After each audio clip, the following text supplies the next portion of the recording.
Sankhya and Yoga are not two different paths. Ekamapyasthita samyak.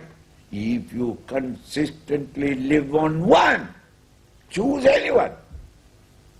Uphayor vindade bhalam. You gain the fruit of both.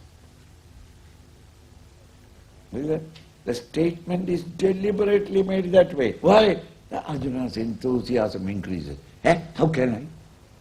Both the roads, two different ways. And in both the roads, any road you pursue, you will reach the destination of both. How can that be? It can be because both the roads lead to the same peak. It can be. Or it can be as it is happening now.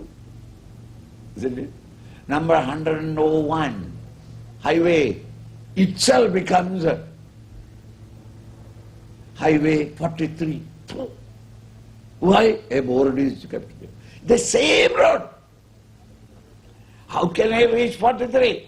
You pursue 101. No, but 101 is not 43. You go. After Wimbledon, that road is called 43. You pursue Mahatma Gandhi Road, you will reach Nehru Road. Right? The earlier part is called Mahatma Gandhi Road. The same road is called Nehru Road. Now how am I to reach Nehru Road? You pursue Mahatma Gandhi Road. What are you talking nonsense? Mahatma Gandhi Road and Nehru Road are two different roads. Yes, you pursue any one of them, you will reach the other. Why? Because the same road is called by two names. See? Thus, if you consistently pursue Karmayoga, you will reach the Jnana Yoga. Where the Jnana Yoga will take you. The path of contemplation will take you.